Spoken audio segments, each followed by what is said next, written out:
everybody, welcome back to my channel. My name is Becca if we have never met before, and this is my YouTube channel where I talk about all the houseplant things. And today I actually am filming this in the evening. It's getting a little bit dark, but before I go on a trip. So I have done quite a bit of traveling in my time, and ever since I've had plants, that has not stopped me. So I wanted to show you guys what I do when I am preparing for a trip, what I do for my plants, and what I'm thinking about as I'm going. And yeah, so I'm going to first start off with just a few tips as far as what I do. So the first thing that you want to make sure that is done is all of your plants need to be watered before you go. It really depends on how long your trip is for how you are going to prepare for this. Usually if I go on a trip that is longer than a week, there is a lot more prep work that goes in. If I am going to be gone for a week or under, things are a lot more simple. Being that it is the winter time, I have not watered my plants in a lot of weeks. So in preparation for this trip, I have gone and watered every single plant that I own, which is around 90, I think. And the way that I did that, I actually showed it in my getting ready for the end of the year plant routine video. I actually sprayed all of my plants with neem oil, insecticidal soap, and I watered them, which before I go on a trip, I don't do all of that, but I would water every single one of my plants, and I would kind of spray them down in the shower or in the sink as best I can. The next thing that I would do is group all of my plants together. So actually a lot of my plants live in very close proximity to each other, so this is kind of already done for me, but that is a tip for you if you have plants a little bit more spread out in your house. A really great thing to do for them is to give them the comfort and company of each other.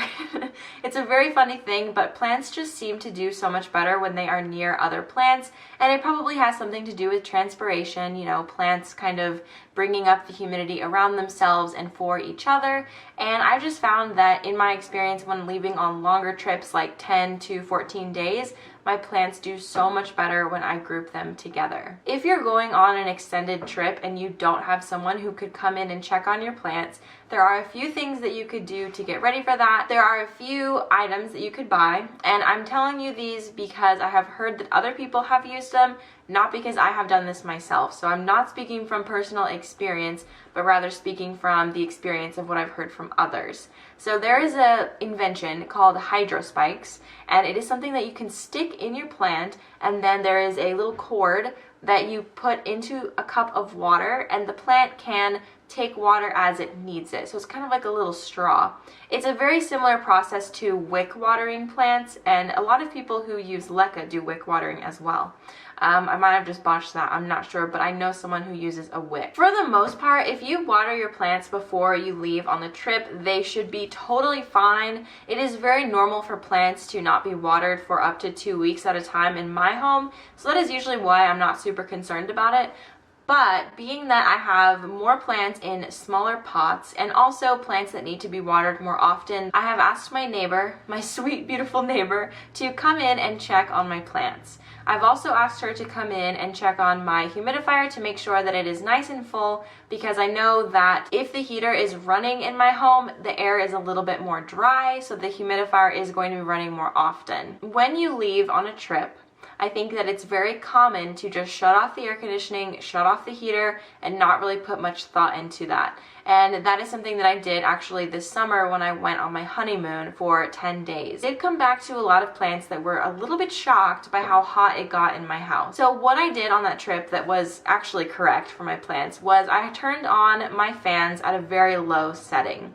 So they were constantly moving the air, because your plants can actually suffer if they are in a room that does not have air circulation. So you can create that air circulation while you're gone by turning on your fans at a low setting. Additionally, I would not suggest turning off your air conditioner or heater altogether, because the temperatures in your home can fluctuate a lot, and it's just really important that your plants have a consistent and stable environment. When I did that, my rubber tree actually lost like 10 leaves and it was really, really sad. Thankfully the plant pulled through and she's totally fine, but that did not need to happen. So had I been here, that probably wouldn't have happened. Obviously, I know how to take care of my rubber plant, But if the apartment didn't get super hot, it was over 100 degrees almost every single day we were gone, so the inside temperatures of my apartment changed. So I know that it is a money-saving tip to turn off the air conditioner or the heater when you are gone, but I wouldn't suggest it. I would suggest turning it as low as you feel comfortable with or as high as you feel comfortable with, depending on which one you're using, and go with that. I'm probably going to set my thermostat inside of my house to 62 degrees. I also am going to have my humidifier set to warm mist. It is typically set to cool mist just because it uses less water and I don't typically need to heat the room that they're in, but this time I'm going to turn on warm mist so that if the humidifier does turn on, it will be producing warm mist so that it is, you know, raising the temperature of the room around it. I just turned on an additional light because I can see that I'm losing the sunlight in the viewfinder. I would say that hiring somebody to come and check on your plants at least one time while you're gone for an extended trip is really, really smart. I almost didn't, and I didn't actually ask somebody to check on my plants when I was gone for 10 days in the summer, and I really, really regret that. So I would say that if you have a plant friend that you trust in your area, or just somebody who is a quick learner and just able to check on your plants at least, that is a really, really great thing to do. Basically, whenever I have someone who doesn't really know a lot about plants watch my plants, I leave them a lot of detailed instructions. My refrigerator's making sounds. A lot of the time, people don't understand the antics of plants or really the personality traits of plants, so they might walk into your home and see a wilted plant and think, oh my god, I need to water it every single day. I tell them to send me a photo of a plant before they water it if they think it needs water. So that would require me to be a little bit present with my phone, but also that kind of just helps me to feel a lot better knowing that my plants are getting what they need. Alright, so that's all I have to say about prepping your plants for your trip, and I'm going to go on my trip now and see what happens. And I will show you my plants when I get back and show you how they did and if I think that there could have been anything done differently. Alright, so I will see you guys after the trip. Bye!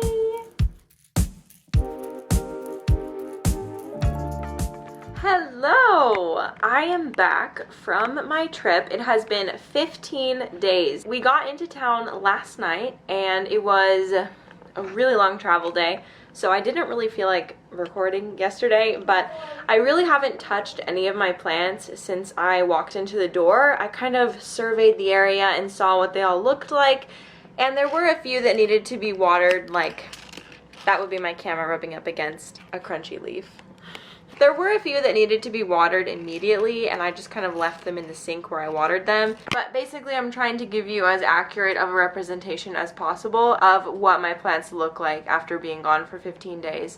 And again, I did have a plant sitter, so they weren't here alone. I'm being transparent about this. I hope that you guys appreciate that. Let's get started surveying the plants and see how they're doing. Also, I should note that my house is in an interesting condition because we had Christmas celebrations at my house and then we kind of had to leave the very next day, so it's kind of messy. Okay, so this was a little station of plants. What I did, and I don't know if I mentioned this, but I have plants that sit on this windowsill, and I basically just took them away from the windowsill so that they are absorbing less light, meaning that they will use less water. This plant right here was on the struggle bus before I left, and my plant sitter was worried about it, saying that it wasn't doing so well, and I can see that it is not, and it just, right now it looks like it's really dry, and there's some leaf death back here, so that is something that I will need to take care of, like cleaning up those plants, cleaning up those leaves. Okay, all of my pileas have been like really sad, and I did not know why. But it looks like this one put out a lot of new growth while I was gone, and no clue why it's suddenly very happy. So maybe it was getting too much light or it was cold in the windowsill. So that is really encouraging for me to see that this is doing better. This syngonium looks perfect. It just looks a little bit thirsty and like there's some leaves down there that need to be cleaned up. But other than that, it looks nice. And then these two pileas, I don't know, man.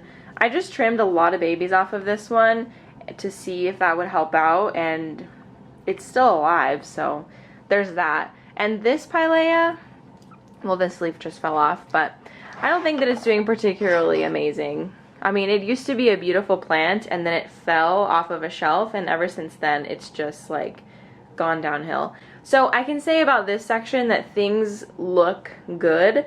It's just I need to do some trimming of some leaves that died while I was gone, which probably honestly would have happened whether I was here or not, but it just looks like there's a lot more because I wasn't here for 15 days trimming them off. This plant, however, I'm also not worried about, but I did notice that it got crushed by my sewing thing. This leaf did, and it seems to be dying off. And also there's a yellowing leaf back here. This plant hasn't really dropped a ton of leaves, which I was surprised by because it's been putting out a lot of new growth. So again, I'm not concerned about these yellow leaves because they're older and the plant in itself is just really healthy. Like, this is the newest leaf that it put out and it's huge just for scale. So all of these are honestly perfect. They look exactly like they did when I left. No like new growth on these, which I wasn't expecting. One thing that is a bit strange is my fiddle leaf fig did this. I don't know why, but this leaf kind of looked bad when I left and it just kind of escalated. So that would be this little area now. This plant, which, okay, this is my rubber tree, and when I leave on vacation it freaks out. Like, it has a really bad time, but nothing changed about it. We had one single leaf drop, and that is this. This plant was actually really happy with me for some reason. Maybe it's because its conditions didn't change, like, really at all. I didn't move it before I left on the trip because it was already sitting over here. And the reason that I moved it over to this side, because usually it would live over here. Number one, for space, but also number two, because these are very finicky as far as weather goes. So if the temperature changes, they will drop leaves, and that is what has happened in the past. You can see down here that there used to be a lot of leaves. And then looking at this shelf, everything looks really, really happy. I'm not concerned about honestly anything here. It just looks like this like variety philodendron is thirsty, and this one down here is thirsty. You can see that the leaves are curling up. I would usually water it at this point because it's pretty curly. Okay, I meant to film in here when the morning light was in here, but I had a meeting, so I had to dash out. This is a plant that I took to the sink and watered. Whenever it's thirsty, it kind of just lays down, like it gets really droopy, kind of like this. And then by this morning, it's sprung up again. So the only thing that I noticed is this leaf has turned quite yellow. And that could be because of many things, but I honestly think that the plant is letting go of that leaf because it's putting out this leaf. So this leaf started to unfurl and like come about when I was leaving. So 15 days later, it's still not even fully out. This plant, I'm really happy, is okay. And something that I noticed right before I left are these roots hanging out the bottom. So this could mean that the plant is starting to outgrow this pot, or it could just mean that the roots are growing in this direction. Moving on. Over here, let me give you just like an overview. Okay, so this is where they normally are, all of these plants. And my bathroom holds my calathea, my anthuriums, and some philodendron that are just a little bit more humidity touchy. And my calathea is very, very happy. I was kind of expecting that it would be just fine. I was hoping for some new growth, but there is not. This philodendron mame is just fine as well. It looks like the new leaf, or whatever this is, has gotten bigger. I think that's a new leaf. I'm just not very familiar with philodendron like this, so if you know whether or not that's a new leaf, let me know. Something that is so crazy to me is this Fittonia. I am so amazed by and surprised by. I love Fittonia. If you've been here, you know this. And this plant has just kind of been annoying to me. It just doesn't act like my other Fittonias I've had, so I didn't really like it that much. But for some reason, in this spot, it has started to grow, and I'm really happy about it. So a lot of the growth when I bought it was like tiny, like those are such tiny leaves, and now the growth has now gotten bigger, and so that is definitely a relief. I was worried that it would stay tiny forever. Actually, when I watered it right before I left because I know that these are touchy, and I kind of just like let it drain into this cup, and then I left it there. So I don't know if this is like giving it humidity or like what the deal is, or if it's just like loving the humidity in the bathroom. But I've never had a Fittonia that was super humidity finicky, but maybe this specific one is. I don't know, different plants have different personalities. So I think I might keep this in my bathroom and see what happens with it, because I don't know, I really like the way that it's looking now. Now, okay, my anthuriums, where should I start? Let's start with this. Okay, so this is a leaf that when I actually got this plant, it was gone, like it was crunched, and I just kind of left it to see if it would have a turnaround. And so far on this huge anthurium, like look at these leaves, I have lost a total of 1 leaf. So this will be the second leaf. I'm going to cut that off soon.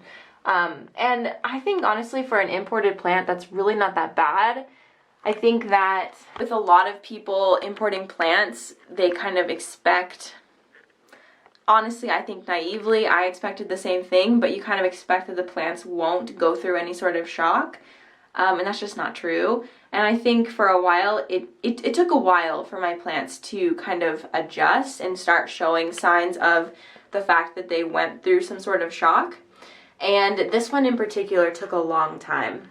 And I'm not sure why, but even with my plants that I got from Green Spaces in Indonesia, they didn't start showing signs that they were struggling until, or not struggling, but just in shock from transit until maybe a couple weeks ago. And so when those things started happening, I thought that they were dying or something was going wrong. But a lot of people encouraged me and said that when you import plants, you should expect to lose a leaf or two, which I have. And I'm feeling okay with it, and that's totally fine. The plant, like I've said before, like plants have their own lives and things that they need to go through, which sounds like so silly, but it's true. Like they are going through things, especially when they've been in transit. Let me show you a few of my plants that have kind of gone through some stuff, okay? So, here we go. What should I show you first? Okay. This one, this is my Anthurium Ace of Spades, and I was really concerned about this plant because I've never really seen them have like such a neon yellow color. But I have a friend who's pretty knowledgeable, and he let me know that this looks like a bacteria that formed in the plant, and it has manifested itself in the leaf. And the reason that this plant got a bacteria was because it sat in water, stagnant water, for too long. And what happened with all of these plants when I ordered them and received them was I put them all in water to adjust. And honestly, I wasn't very good at changing out the water as often as I should have. And so that is the reason that this happened.